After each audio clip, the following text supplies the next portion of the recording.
Oui, merci. Merci beaucoup. Bonjour ou bonsoir. Je suis Oiseau Landanga, Oiseau la vidéo Nanga, na moment où je m'excuse. J'ai essayé de faire cette vidéo. J'ai essayé de passer la vidéo en direct par Facebook, mais ici, j'ai problème de connexion. Je m'excuse. Voilà pourquoi il faut répondre. En gros, sur mon PC. Donc, on a téléchargé directement sur mon compte YouTube. Mbote na combattant nyonso, mbote na peuple congolais nyonso oyo alandaka ngai deux fois. Vraiment naza ndeko na bino congolais du sang, congolais de nature. Donc je m'en vais remercier ba combattant nyonso oyo basalaka lutte pona ko libérer Congo. Excuse, na maboko ya Hippolyte Kanambe, na maboko bref ya ba Rwandais, ya ba multinationale. Donc mbote na bino mingi pe nazo ko encourager bino nyonso. Moyena tanga ba kombo ezali te parce que liste kozala un peu molai, mais mbote mingi na ba journaliste nyonso ya diaspora o basalaka ki biso tozala éveillé, tozala informé na situation nyonso oyo elekaka na kati ya mboka na biso Congo pe na libanda ya mboka na biso, surtout mboka na biso Congo. Vraiment en passant nazo ko saluer Shekina o nalandaka souvent. Vraiment c'est un garçon vraiment à l'occasion d'information. Il c'est assez donnaka vraiment na kosala ba recherche pona kopesa biso, pona kolakisa biso, pona kofaire comprendre biso ba réalité mosusu o biso toyebaka te. Mbote na Didi Dipumba, vraiment yo pe lisusu na mona. En tout cas félicitations, merci na tout autre journaliste oyo ya diaspora o basalaka ke biso tozala informer. Vraiment merci mingi, et merci mingi na ba combattant nyonso pe ya diaspora. En tout cas ya Amérique, ya Europe, ya o baza en Afrique du Sud. Donc en tout cas merci mingi pour na bino nyonso. Congo ndenge na baka toujours ke oyo nyonso asalaka quelque chose, et oyo nyonso asalaka ne fût que quelque chose pour combattre les vagabonds Hippolyte Kanambe.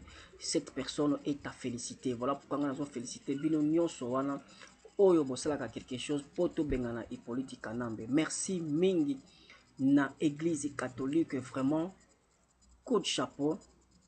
Sans église catholique, franchement parlant, le Congo serait dans les chaos. Donc Congo nde lelo toza vraiment dans les chaos, parce que avec nos politiciens 17 ans de chèque, 17 ans ya kozala ba PD ya Kabila, 17 ans.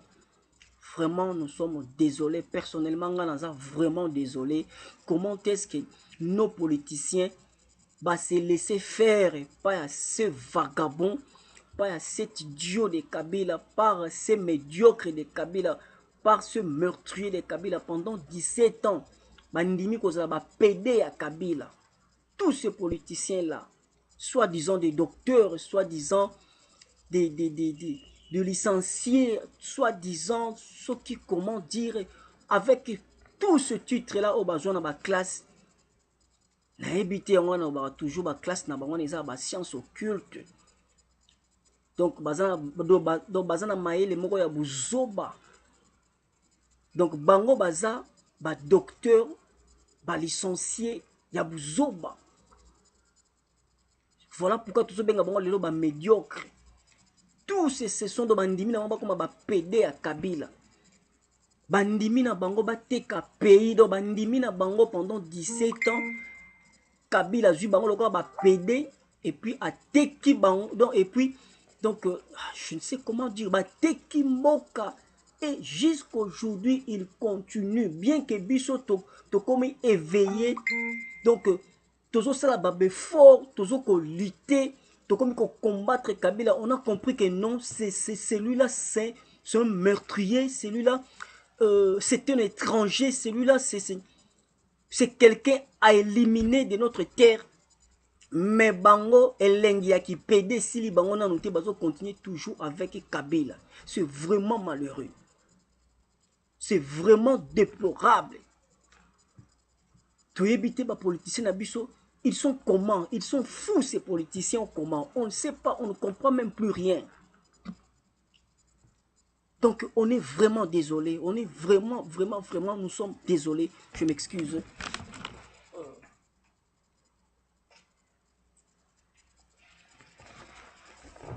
Vraiment, personnellement, Naza vraiment déçu. Et puis Nazali vraiment désolé. Donc, je disais que l'Église catholique a réveillé le peuple congolais. Église catholique et sali que le peuple congolais a la moka. Église catholique et sali que donc naba o bazaki na pongi, naba o bazaki donc bazaki déjà abattu parce que eza na ba congolais oyo bazalaki motivé na kobundela mboka, mais à cause de nos politiciens ba congolais na bakomaki affaibli, ba congolais na bakomaki découragé, bakomaki dessus. Ils ont dit que non, tokosa so eloko moko te. Non, d'ailleurs, biso saka politique et les Congolais étaient vraiment dessus. Parce que nos politiciens nous donc rouler biso pendant 17 ans avec ce médiocre de Kabila, avec ce meurtrier de Kabila pendant 17 ans, donc rouler biso. Et le peuple était découragé, le peuple était abattu, le peuple donc a abandonné qui. Voilà pourquoi vous avez mon table marche, peu de gens bazo bima. Même si parce que le peuple était déjà dessus. Et voilà aujourd'hui l'église catholique a pris le devant et a pris les hauts. Et le peuple a donné confiance, a fait confiance à l'église catholique. Et voilà combien est-ce que le peuple sort. Voilà combien est-ce que le peuple est mobilisé. Voilà combien est-ce que le peuple donne sa force. Voilà combien est-ce que peuple va télémi, va s'unir, donc peuple est télémi.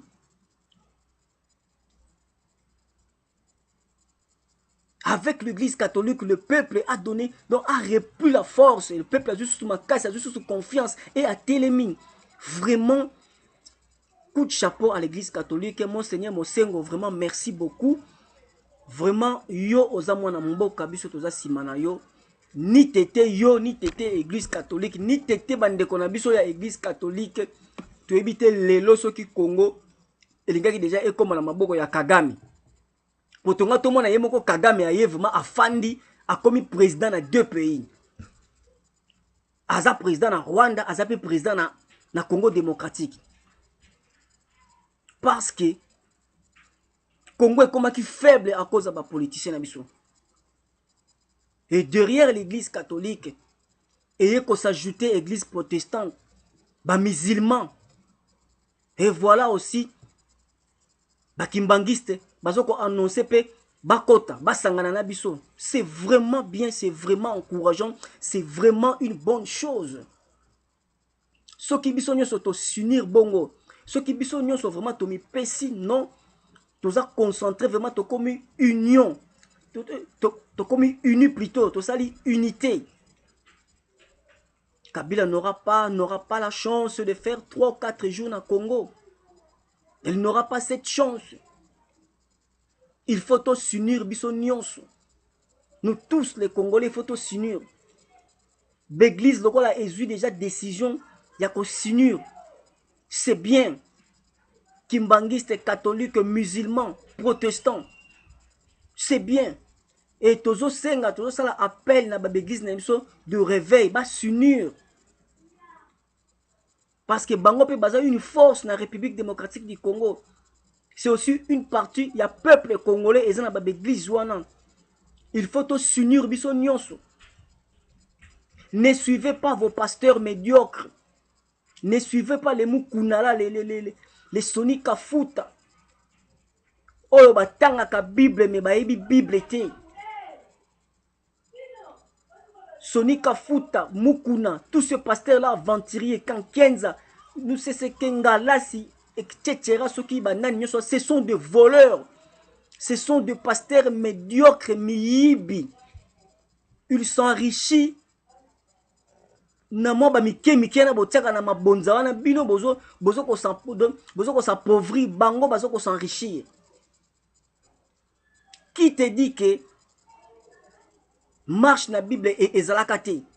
Oh zoba ya pasteur wana abande ko défendre ceux qui mukuna ceux qui nani azo ko défendre avec force que nano amona marche na Bible te. Mais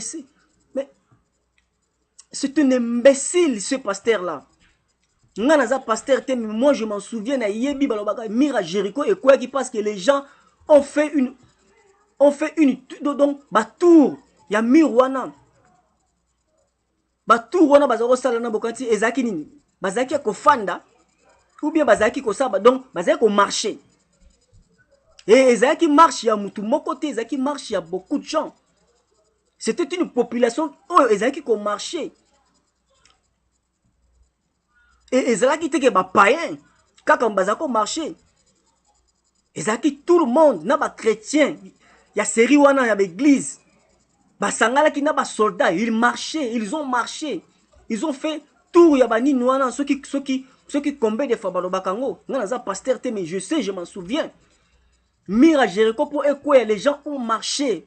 Le peuple a marché pour Mirwana Ekweya. Ça ce n'est pas une marche. Ils ont marché. Oh ba médiocre ya ba pasteur wana, ya ba église de réveil bazoko kosabino. Moïse pour la libérer bana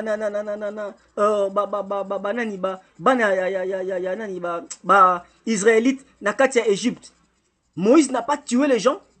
Il a tué, Moïse a fait la guerre contre Pharaon, il a tué. Moïse a tué. Ce qui Moïse a boma, bongo yo mukuna, bongo yo kankenza, oyo lo balangani lelo, yo soni kafuta, sidatique, oyo lo balangani lelo.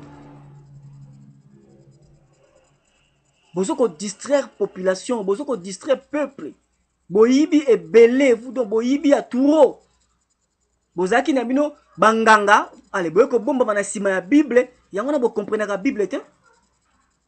Pona mabele eza biblique. Pona mabele na bino peuple, il faut à s'entretuer pona mabele na ye. Il faut pas bomana, il faut abomana pona ko gagner mabele na ye. C'est ce que nous les Congolais nous voulons faire, mais bino bozo ko télémélango parce que bozo corrompu par Kabila. Vous êtes tous les PD de Kabila. A comme ça bino basi na e. Et tika lika bobota na Kabila. Pona mabele. Il faut peuple et bunda. Et ça biblique. Dieu autorise la guerre. Pona mabele na yo. Pona au survivre. Dieu autorise la guerre. Boyebi combien de baguerres et salama na Bible. Boyebi combien de baguerres. Boyebi combien de babunda. Ba Josué, ba guerrier, ba David. Boyebi ba Philistin, ba Zako bunda. Samson. Il faisait la guerre. C'est biblique. Nous demandons à nos frères et sœurs, oh bazana be griffe de réveil.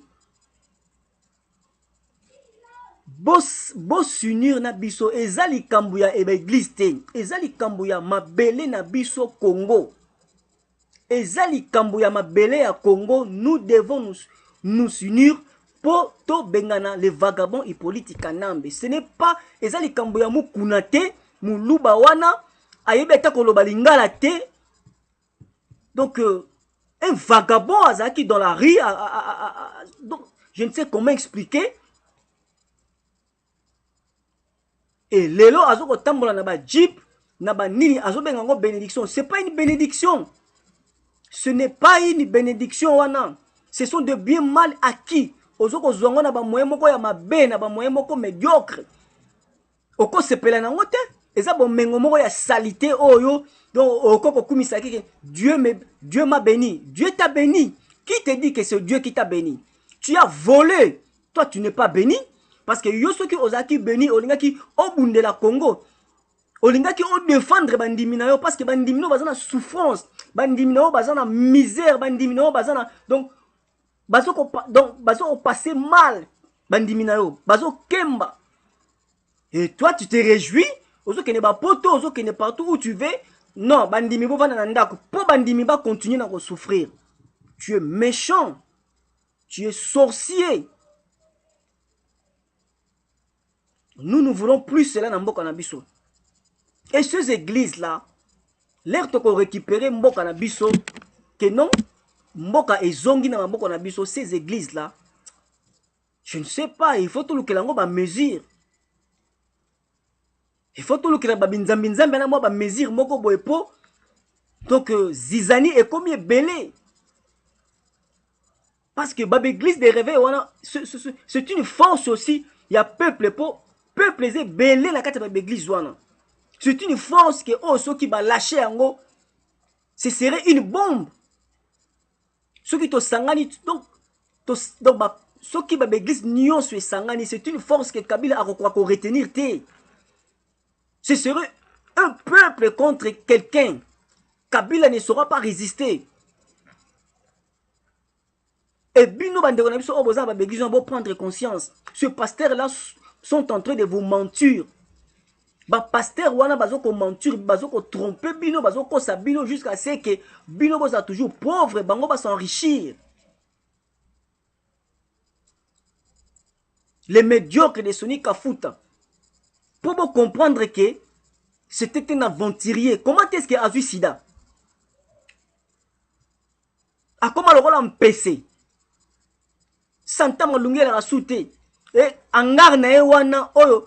Bo pesa mbongo combien de fois bo pesa mbongo pour na basisa angar wana soki chantier wana ya nini ya sendwe combien de fois les gens ont semé pour na ici soki bo semé bo pesa mbongo akezo bandumba soki bo pesa mbongo ba tonga ndako akela la bandumba vous ne comprenez pas vous êtes toujours aveuglé vous ne voulez pas comprendre.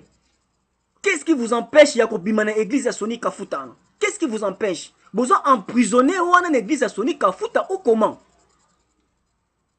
Ça c'est une réalité qu'il faut comprendre.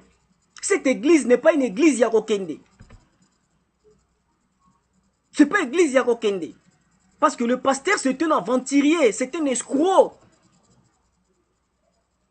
C'est un sidatique. Un malade. Et aujourd'hui, il est PD de Kabila.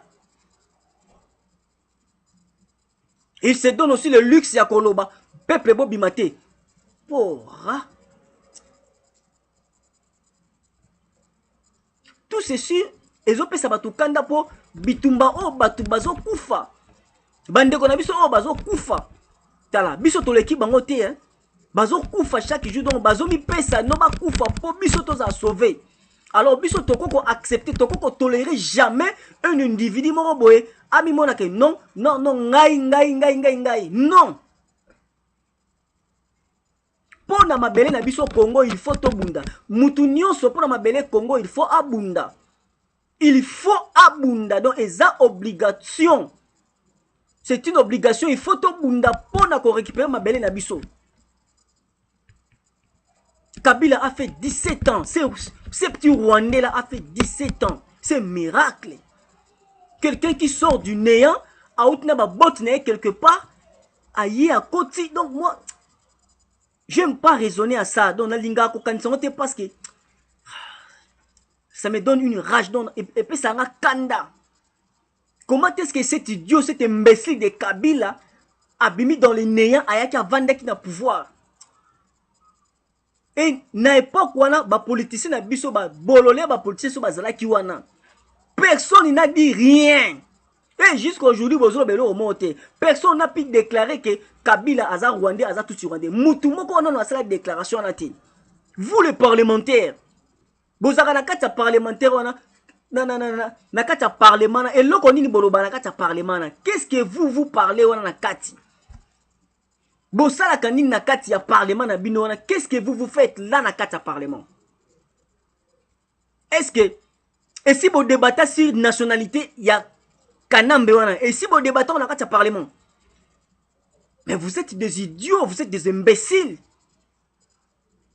Voilà pourquoi vous découragez le peuple congolais a vraiment découragé totalement à cause de nos politiciens. Et moi, j'ai déjà dit, et je le dis toujours, tous les politiciens, donc, les partis politiques, ils sont dissous. Na Congo, nous n'avons plus de partis politiques. On n'a plus de partis politiques. Nous sommes dissous. Toujours ça, la lutte moko commun contre les vagabonds après ma parti politique et koya. Mais dans un premier temps, pour le moment, ma parti politique est allé sous soutien. On n'a plus de parti politique. Pour le moment, tous on a peuple qui est. Nous ne voulons plus entendre Etienne Tshisekedi, ceux qui Tshisekedi, ceux qui Félix Tshisekedi, ceux qui Nani, ceux qui non. Nous ne voulons plus de ça. Nous ne voulons même plus parler de cela. Parce que même ce Félix, Etienne Félix, moi je ne sais pas place ni à la politique. Ayebi Congo te, akoli na kuna ceux qui wapi, ceux qui na poto, lelo abimi kaka po papa na azaki politicien, yepe akomi politicien. Ça c'est de n'importe quoi. Et bozu fonction, bozu président ya nini. Ça c'est de n'importe quoi. Et puis aza manipuler le la muchopi. Aza vraiment aza fragile. Aza fraku. Et Félix Tshisekedi, c'est qui encore Félix Tshisekedi? Et il fait abandi ko saba n'importe quoi na mboka na biso. Et si vous voulez vous hasarder, ya kozwa muto ndengo na ya kopesa responsabilité na mboka, c'est fini. Et le Congo va continuer toujours na ba donc na ba problème moko o biso tondima te ke ekoyela biso. Parce que yé azana no bébé na politique. Mais bozo pesa e ba charge c'est parce que c'est le fils. Donc on dirait donc non. Cette chose makambo il faut to tikango. Il faut tout makambo non comme yazaki mwana ya non expérience au papa ne yazaki nango yé azana nango te. Ba aki o papa ne yazaki nango yé azana nango te. Comment est-ce que bozoé botiana na parce que yazaki mwana Tshisekedi? Ça ne se fait pas. Voilà pourquoi nous les noirs toujours na sima. Parce que tolingi ba makambo bokitano mingi non comme yazaki wana to tchai. C'est ce qui s'est passé na vagabond et politique kanambe parce que soi-disant zaki mwana ya Kabila to tchai na pouvoir. Ça c'est de l'imbécilité o ezo sala que Congo est comme un état o ezali lelo. C'est de la médiocrité wana mutizo sala bon que Congo est comme un état o ezali lelo. Et c'est cette médiocrité bino bolingi bo continuer nango toujours. Parce que Zamona ya Tshisekedi, faut être président, il y a IDPS. C'est de la médiocrité, c'est de l'imbécilité. On ne peut pas faire cela. Il doit mériter place Oyazali. Si il ne le mérite pas, il ne le mérite pas. Quel que soit Azamwana, il y a Etienne Tshisekedi. Mais si il ne le mérite pas, il ne le mérite pas, c'est tout. C'est clair. Bozo tieka pour Azamwana Tshisekedi. Ça n'a pas de sens. Et ça, c'est de l'imbécilité. C'est de la médiocrité. C'est de l'idiotie. Et bozo mona ba réaction na. Bozo mona ba acte na. Bozo mona ndenge ni azoko memela IDPS wana. Soi-disant, réunion et Samina Addis Abeba, ya Kagame, ceux qui n'a pas tenu ba mususu wana.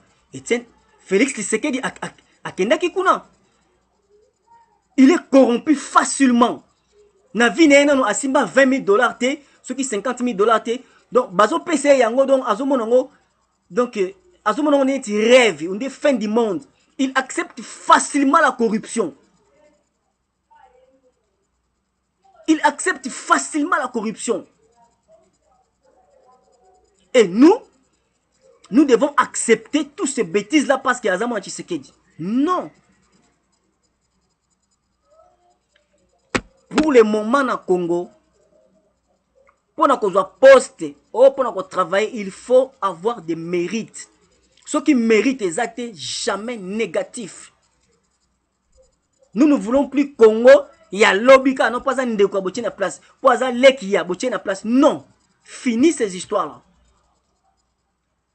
Fini, terminé. Et gare à toi, Félix Tshisekedi. Et aussi, gare, il y a binoba oyo bozali toujours na ignorance, bozali toujours na ba fanatisme na bino botiela biso ba étranger, oyo ba kwa compliquer biso existence lobby. Attention, ba nationalité douteuse na mboka na biso tolingi lisusu te. Situation oyo toza nango lelo, c'est à cause ya ba nationalité douteuse oyo biso tondimaki na buzoba. Non, Kabila, non, te aza mona na ye, te aza Rwandais, te maman ne mutazaki Rwandais. toutes ces choses-là, non, non, c'est fini. Quand on aura récupéré le Congo, ce qu'on a une nationalité douteuse nous vaut la peine. Donc, qu'est-ce qu'on dit? Donc, ce n'est pas la peine. Ce n'est même pas la peine. Oya, Ocha Mutuna Congo. Moïse Katumbi, ce n'est pas la peine. Ce n'est pas la peine. Nous vaut la peine. Oluka Okota na politique na Congo. Ceux qui rêvent na wezaka ozala Congolais, je suis désolé. Rêve wana eko se réaliser. Moïse Katumbi, tu n'es pas Congolais. Oh, ceux qui a syndicat dokolo, ceux qui syndicat dokolo. Biso to ebiote na Congo. Ba nationalité douteuse wana to linga su na mboka na biso te. Ceux qui ont linga ko na mboka na biso po osala bilanga. Yaka sala bilanga na malembe, sala négoce na malembe, mais oh ngana za Congolais, non non non non non non, ce sont des nationalités douteuses. Pour le moment na Congo na biso nous voulons des gens qui sont 100% congolais. Ba kengwa dondwana tout. To lingi susu ba mulato na mboka na biso te, ceux qui ba métis mulato to lingi susu te. Ba nationalité moko ba double nationalité, non, nous ne voulons plus. Les Francis Kalombo, non non non non non non non non. Nous sommes désolés pour Nabino. Francis Kalombo, au reva banda kala koza congolais mais tu n'es pas congolais. Je suis désolé. Je suis vraiment désolé. Moi je suis fier d'être congolais parce que je suis congolais. Ce n'est que le Congo qui est mon pays. Je vous en prie. Double nationalité. Vraiment, je vous en prie, laissez le Congo tranquille. Laissez le fils, les propres fils du pays. Bisomoro congolais. Tout même dans le calme.